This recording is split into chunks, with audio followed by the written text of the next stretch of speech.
राजधानी दिल्ली में मुगल काल से पहले तुगलक वंश का शासन था। साल 1351 से 1388 के बीच दिल्ली के राजा फिरोज शाह तुगलक ने वजीराबाद इलाके में यमुना किनारे एक पुल बनवाया जो आज बहुत ही जर्जर हालात में पहुंच चुका है। इस पुल के पास गंदगी का अंबार लग चुका है।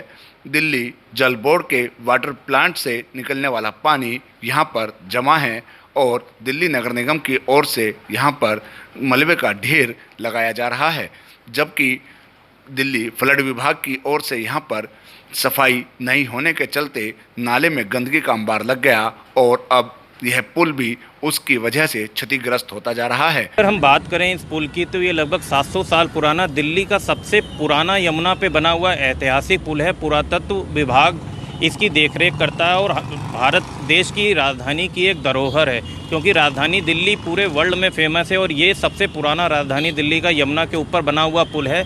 आज ये इस गंदगी के ढेर में तब्दील हो रहा है। आप देख सकते हैं दोनों तरफ फ्लड डिपार्टमेंट का मलबा भी डाला जा रहा है, एमसीडी का मलबा भी डाला जा रहा है और जो वजीराबाद वाटर वर्क्स प्लांट है उससे जो गंदा पानी निकलता है वो भी इसी रास्ते से निकाला जा रहा है। तो आप देख सकते हैं राजधानी दिल्ली के अंदर पुरातत्व को बचाने के लिए जो ज़रूरतें हैं सरकारों को करनी चाहिए वो नहीं कर रही। अगर बात करें, सरकारें दावे बड़े बड़े करती हैं क्योंकि ये एक ऐतिहासिक धरोहरें हैं, इनको रीडेवलपमेंट इनका कर नहीं रहे। अगर रीडेवलपमेंट इनको करते हैं तो खर्चा कम आता है और सरकार उन प्रोजेक्टों पे ज़्यादा ध्यान दे रही है जहां पर अरबों खरबों रुपए लगा के प्रोजेक्ट बनाए जाएं।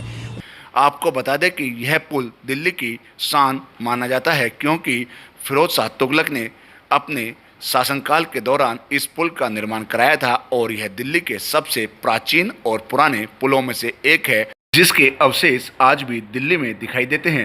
दिल्ली में वैसे तो मुगल कालीन और उससे पहले के राजवंशों के कई ऐतिहासिक धरोहर है, लेकिन कहीं ना कहीं दिल्ली सरकार की अनदेखी के चलते यह धरोहर विलुप्त होती जा रही है। इस पुल का प्रयोग लोग नाला पार कर वजीराबाद इलाके में आने के लिए करते हैं और प्राचीन काल में इस पुल को बागपत रोड से जोड़ने वाला पुल भी कहा जाता था, क्योंकि यमुना के किनारे इस पुल से उस समय लोग उत्तर प्रदेश राज्य में भी आते जाते थे, लेकिन अब यह पुल पूरी तरह मलबे के ढेर में तब्दील हो गया है। ये दिल्ली सरकार की तो नाकामी है ही है। पिछले 7 साल से इन्होंने कराई क्या है, जो धरोहरें हैं वो सब मिटा दी गई हैं और आने वाले समय बिल्कुल मिट जाएंगे अगर ये हालात रहे तो।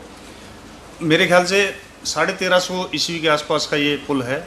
1350 सन में बना था ये पुल और इसमें 9 मेहराब बनी हुई हैं।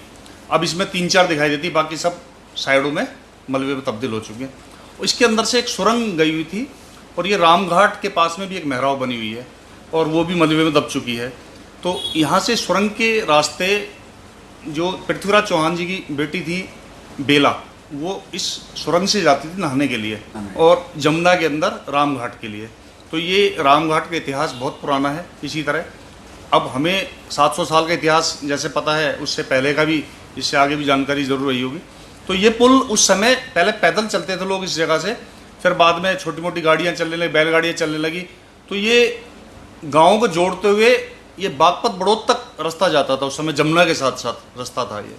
तो मैं दिल्ली सरकार से अनुरोध करूँगा कि इसको साफ़ सफाई पर से ध्यान दें। इसमें मलबे को इसको तब्दील कर दिया, इसके अंदर कूड़ा इतना भरा पड़ा है तो उसमें गंद भरी पड़ी है चारों तरफ से, तो उसमें नाले का भी पानी जो जाता है वो भी रुक रुक के ही जाता है। अमित त्यागी, ETV भारत, दिल्ली।